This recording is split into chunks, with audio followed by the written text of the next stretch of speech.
Welcome to the Beau Show from our nation's capital, Washington, D.C.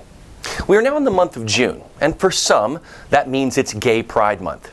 As we know, the gay tent has added many colors and letters to its rainbow, where the previous pride flag has now morphed into a more inclusive one. The new acronym is 2SLGBTQIA+. That stands for Two-Spirit, Lesbian, Gay, Bisexual, Transgender, Queer or Questioning, Intersex, Asexual, and then, of course, the plus, just in case anything is left out. The fact that this acronym has added so much tells you that it will never be enough, and the people's identities will be ever changing to the customs and trends of the moment. And at its core mission is to differentiate this group or movement as separate or even in opposition to anything that is your regular variety reproductive friendly heterosexuality. And I want to dive into this because when you have this as background, it can explain why the movement has tried to keep reaching out and bring new identities or demographics into its fold. It already has a quarter of the letters of the alphabet.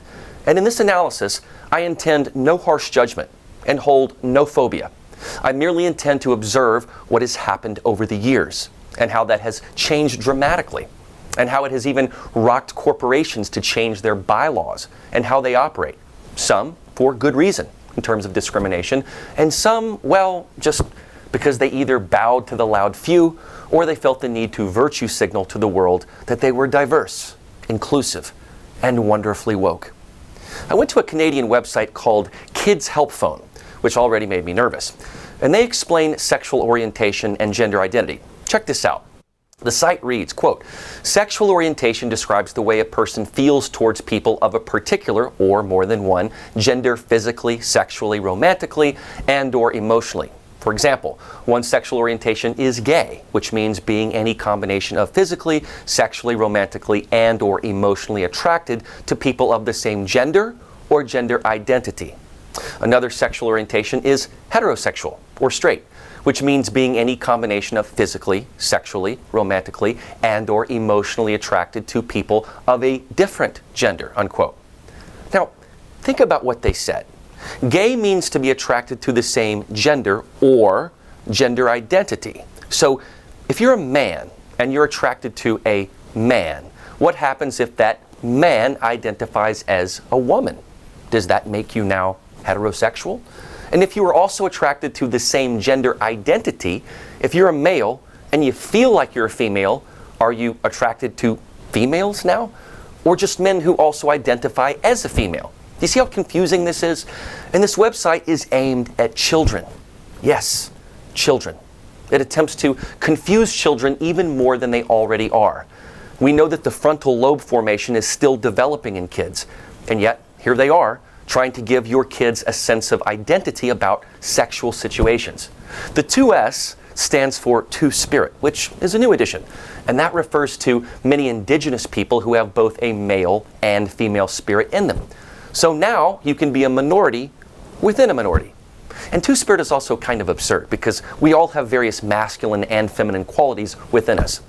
And read this on the website, quote, "Plus is a way to include additional sexual orientations and gender identities under the 2SLGBTQ+ umbrella, including the terms listed below.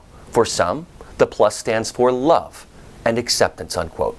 So the plus is not just to add anyone that feels left out, but also to signify love and acceptance. Now think about Disney Plus, Paramount Plus, ESPN Plus. You may think it's just their streaming service, but that plus is getting associated with love and acceptance.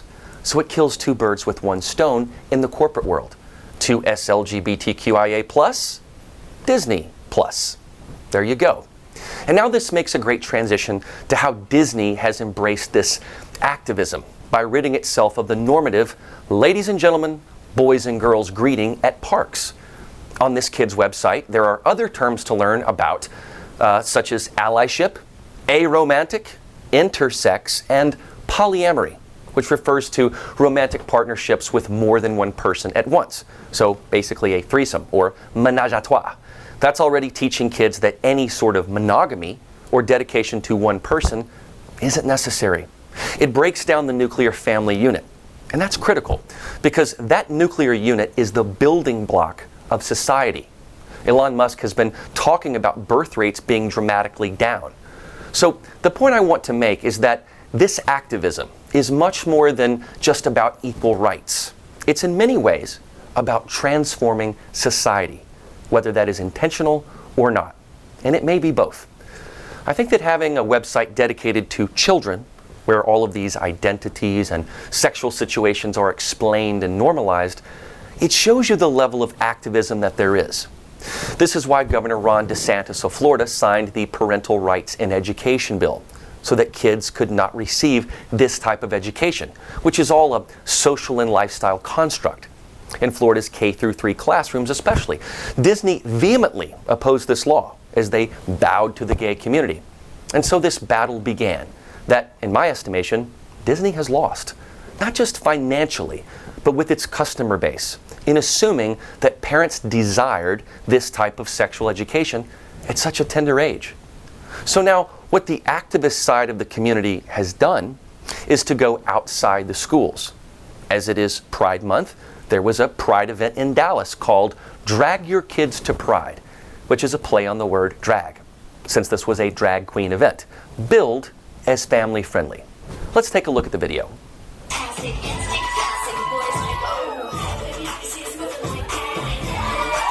Everybody come back here with me.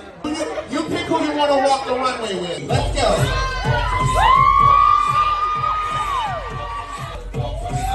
Noel. Strike the pose. Strike the pose. Yeah. The sign in the back, if you notice, it reads, "It's not gonna lick itself." Now, can you tell me what is family or kid-friendly about that? And then you'll see a young girl hands the one drag queen money. So that parent has not just dragged the kid to the club as they wanted, but they're now participating in the act. The same way in strip clubs, men give money to the stripping women. Would you take your kid to a strip club if they said it was family friendly and they were celebrating, I don't know, stripper pride? Then that little boy who is wearing a pride shirt walks nervously and seemingly reluctantly down the runway. They got the kids directly involved. Ironically, one of the kids has a "Don't Mess with Texas" t-shirt on, but he strikes a pose anyway because it was the thing to do. He was encouraged to do it. They've said that they're not trying to indoctrinate or sexualize your kids, but what do you call this? It's not going to lick itself? Is that what parents want their kids around? Is that the neon sign in the back of a Chuck E. Cheese or McDonald's? This is de facto grooming. Dragging your kids to Pride is directly engaging and normalizing a sexualized stripper-like environment, with alcohol, mind you, to get kids used to it, and accepting of it. That's where the acceptance part comes in. Mr., also a pun because the second Mr. has an added S in it, is the club where it was held. And they issued a statement saying, quote, "We believe everyone should have a space to celebrate who they are. Mr. is a place where everyone is welcome to feel accepted, safe, and included," unquote. Well, that's not true, because if you listen to this person coming up, I doubt she'd be allowed inside. Take a listen. I don't believe that I should be seeing signs advertising for children to be dancing on stage with men in thongs and in inappropriate clothing and makeup. I do not in any way condone the behavior that these people are engaging in, but what drags me out here is it's kids now. So she is actually even playing on the event's own pun. What drags her out there to protest is the fact that they have made this event directed at families and kids specifically. That their outreach is to children, into a club where drinking and giving money to the performers is encouraged.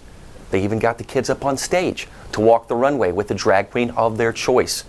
And remember that, because in this level of choice, the kid is being allowed, even encouraged, to walk a runway and perform similarly to the drag queens the kid has seen, thus mimicking their behavior. This is the grooming of a new generation of drag queens.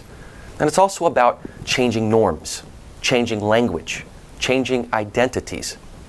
Remember that the aim, at least in part, is fluidity, to not have any notion of binary. AOC recently addressed this. Take a look. Also, in the spirit of pride, I wanted to have a note on gender inclusivity in Spanish language. People sometimes like to make a lot of drama over the term Latinx, but even before Latinx, people were trying to do this, like, use an at to have the A and the O together. Gender is fluid, language is fluid, and I think people right now are using the E term as gender neutral in order to be as inclusive as possible. So in this video, AOC talks about the fluidity of Latinx.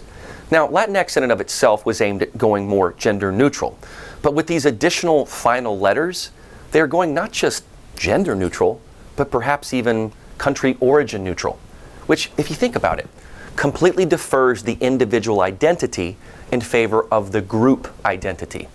The male and the female are no longer worth identifying because it's fluid. No need to use language to delineate these differences because they are all fluid. Do you see how this is counterintuitive? They had all these colors of the rainbow to represent the distinct identities, orientations, but they have one flag, which is now one big mess of Skittles that is meant to trump the individualism in favor of the group identity. It is meant to destroy individuality in favor of fluidity, which to me completely negates what they were trying to do all along.